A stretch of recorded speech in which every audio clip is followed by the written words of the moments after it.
కొత్తూరు అనే ఒక ఊర్లో రాజేష్ అని ఒక రైత ఉంటాడు. ఆ ఊరు చూడడానికి చాలా నేచురల్గా ఉంటుంది. ఊరు మధ్యలో పెద్ద పెద్దగా పొలాలు ఉంటాయి. ఇంకా ఆ పొలాల దగ్గర ఈత చెట్లు ఉంటాయి. ఆ ఈత చెట్లలో ఈత కళ్ళు కొండల్లో పెట్టి తాగుతూ ఉంటారు ఆ ఊరు మనుషులు.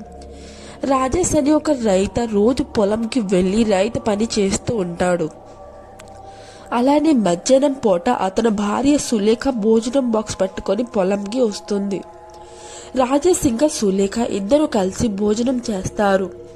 భోజనం అయ్యాక సులేఖ ఇంటికి వెళ్ళిపోతుంది. రాజేష్ పొలాల పని చూసి 6 గంటలకి అలా ఇంటికి తిరిగి వెళ్తాడు. అలానే ఒక రోజు రాజేష్ పొలంలో పని చేసేటప్పుడు ఒక ఈత చెట్టు పైన కళ్ళు పడ్డాయి. అక్కడ ఒక రమేష్ అని వ్యక్తి ఈత చెట్టు పైకి వెక్కి వేతకళ్ళు తాగుతూ ఉన్నాడు. అసలు ఎండలు బాగా దంచేస్తుంది. దాహంకి రాజేష్కి ఈతకళ్ళు తాగాలి అని అనిపించింది. కానీ చాలా పళ్ళు ఉండడంతో రాజేష్ ఈతకళ్ళు తాగకుండా దగ్గర ఉన్న పైప్ నీళ్లు తాగేసి పని చేస్తూ ఉన్నాడు. అలానే సమయం 6 గంటల దగ్గర అవుతుంది. పక్కన ఉన్న పని చేసిన రైతులు అందరూ ముందుగానే వెళ్ళిపోయారు. రాజేష్ పని కంప్లీట్ అయ్యాకనే వెళ్తాను అని 6:30 వరకు పని చేస్తూ ఆగిపోయాడు. అలానే చీకటి అవ్వడంతో ఇంటికి తిరిగి వెళ్ళిపోవాలి అని సామాన్లు సర్దేటప్పుడు ఏదో భయంకరమైన ఏడుపు శబ్దం వినిపిస్తుంది.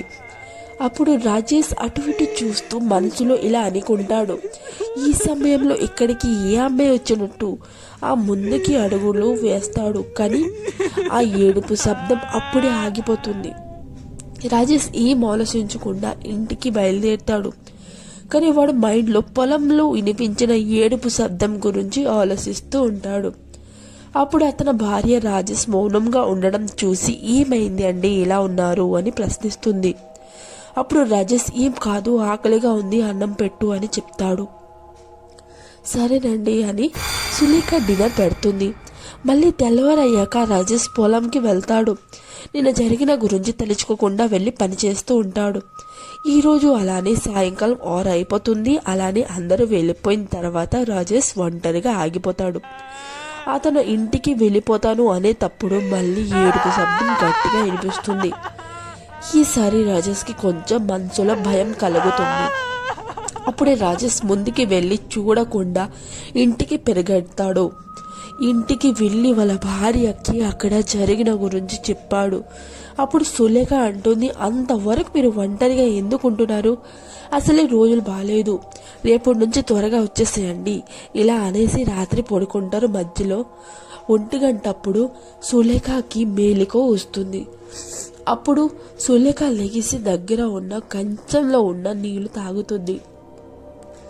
అప్పుడే వాళ్ళ ఇంటి తలుపుని గట్టిగా ఎవరో కొడుతున్నారు. సులేఖ అది చూసి బాగా జడిసిపోతుంది. ఇంత రాత్రి పాటు ఎవరై ఉంటారు అని తలుపు దగ్గరికి వెళ్ళి డోర్ ఓపెన్ చేస్తుంది. కానీ అక్కడ ఎవ్వరూ ఉన్నారు. అది చూసి సులేఖ భయంకి డోర్ క్లోజ్ చేయాలి అనుకున్నప్పుడు అక్కడ దగ్గర ఉన్న చెట్టు దగ్గర ఏడుపు శబ్దం వినిపిస్తుంది. సులేఖ జాగడకుండా శబ్దం వైపు వెళ్తుంది. అప్పుడు ఆ చెట్టు దగ్గర వెళ్ళి చూసేటప్పుడు ఎవరో ఉన్నారు.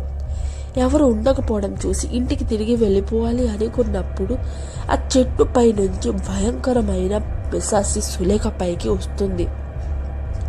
అది చూసి సులేఖ గట్టిగా అరుస్తుంది. సడన్గా కేవ్ వస్తుంది. అప్పుడు సులేఖ తన బెడ్ పైన ఉంటుంది. ఇది కలనా అనుకుని దగ్గర ఉన్న నీళ్లు తాగుతుంది. అప్పుడు రాజేష్ ఏమైంది అంత గట్టిగా అరిచావు అని అడుగుతాడు. అప్పుడు సులేఖ జరిగిన గురించి చెప్తుంది. అప్పుడు అసలే కళ చూసినట్టు లేదు, అవన్నీ నిజంగా జరిగినట్టు ఉంది అని రాజేష్తో చెప్తుంది. అప్పుడు రాజేష్ ఇలా అంటాడు, తెల్లవారయ్యాక అందరికీ పట్టుకొని మన పొలం దగ్గరికి తీసుకొని వెళ్దాం, జరిగిన గురించి అందరికీ చెప్దాం అని రాజేష్ ఇలా అని ఇద్దరు పడుకొని పోతారు. అలానే తెల్లవారు అవుతుంది. రాజేష్ అనుకున్నట్టు అందరితో ఆ ఏడుపు శబ్దం గురించి చెప్తాడు. ఆ ఊరు మనుషులతో పాటు ఆ చోటుకి వెళ్తారు. అలానే ఏం శబ్దం వినిపించదు. కరెక్ట్ 5:30 అయ్యేటప్పుడు మళ్ళీ ఏడుపు శబ్దం మొదలైంది. అందరూ ఆ శబ్దం వైపు ముందుకి అడుగులు వేశారు. ఆ శబ్దం రాజేష్ పొలం దగ్గరలో ఉన్న యాత చెట్టులో అవుతుంది. అప్పుడు మళ్ళీ ఆ శబ్దం ఆగిపోయింది. ఆ శబ్దం ఆగిపోవడంతో అందరూ అక్కడే ఆగిపోయారు. మళ్ళీ ఆ ఏడుపు శబ్దం మొదలైంది. ఏడుపు అందరూ ఆ శబ్దం వినేసి అప్పుడు అందరూ బాగా జడిసిపోయారు. ఆ జడిసిపోయి ఊరు లోపలికి పరిగెట్టారు. అలానే పరిగెట్టినప్పుడు రమేష్ అనే అబ్బాయి ఎదురు పడ్డాడు. ఏమైంది, అందరూ ఇలా ఎందుకు పరిగెడుతున్నారు అని అడిగితే వీళ్ళందరూ రమేష్కి అంటారు, మేమందరం పొలంలోకి వెళ్తే నువ్వు ఇక్కడ ఏం చేస్తున్నావు అనేటప్పుడు రమేష్ అంటాడు, నాకు కొత్త ఫోన్ 2 రోజులు అవుతుంది పోయింది, దొరకట్లేదు, అదే ఎతుకుతున్నాను, ఇక్కడ పడిపోయింది ఏమని ఇలా అనేటప్పుడు రాజేష్ అంటాడు, ఇక్కడ నుండి వెళ్ళిపోదామన్నా ఇక్కడ ఏదో ఉంది. రమేష్ అంటాడు, అసలు ఏమైంది, మీరందరూ అంత భయపడి పరిగెడుతున్నారు ఎందుకు ఇలా అనేటప్పుడు ఆ ఊరు పెద్ద మనిషి ఇలా అంటాడు, రాజేష్ గడి పొలం దగ్గర ఉన్న ఈత చెట్టు దగ్గర ఏదో దెయ్యాలు శబ్దాలు వినిపిస్తుంది, మేము ఆ శబ్దం వినేసి పరిగెడుతున్నాం ఇలా అనేటప్పుడు రమేష్ ఏదో ఆలోచిస్తూ నిలబడిపోతాడు. అప్పుడే ఆ ఊరు పెద్ద మనిషి ఇంకా రాజేష్ ఇలా అడుగుతారు, ఏమైంది, ఏం ఆలోచిస్తున్నావు అలా అనేటప్పుడు రమేష్ అంటాడు, నాతో మళ్ళీ ఆ పొలంకి వస్తారా, ఒక్కసారి ఏమనుకోకుండా రండి. ఊరు మనుషులు అంటారు, అమ్మో మేము రాము, అక్కడ దెయ్యం ఉంది అని భయంగా అంటారు. కానీ రమేష్ జరగకుండా అందరికీ రిక్వెస్ట్ చేసి ఆ ప్లేస్కి పట్టుకొని వెళ్తాడు. అప్పుడు రాత్రి 9 అవుతుంది. అందరూ మెల్లిగా అడుగులు వేస్తున్నారు.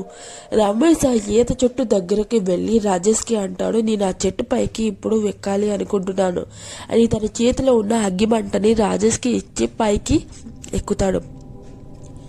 అలానే మళ్ళీ ఆ ఏడుపు శబ్దం మొదలైంది.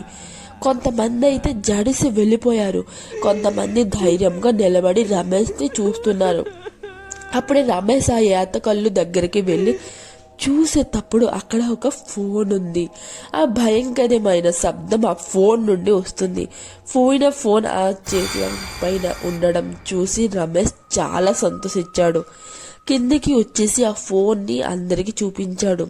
ఇంకా అందరికి చూపించి ఇలా అంటాడు, అసలు ఆ ఫోన్ నాది, ఆ భయంకరం శబ్దం నా ఫోన్ కాల్ రింగ్టన్స్, నాకు క్షమించండి అని అందరికీ క్షమాపణ అడుగుతాడు. అప్పుడు ఆ ఊరు పెద్ద మనిషి అడుగుతాడు, రమేష్కి అసలు ఆ ఫోన్ అక్కడికి ఎలా వెళ్ళింది అనేటప్పుడు రమేష్ చెప్తాడు.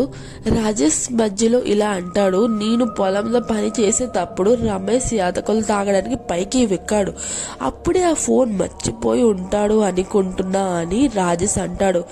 ఈ ఒక ఫోన్ గురించి మొత్తం ఊరు గుండెల్లో భయం అండిపోయింది. ఆ తర్వాత అందరూ ఇంటికి వెళ్ళి ప్రశాంతంగా నిద్రపోతారు.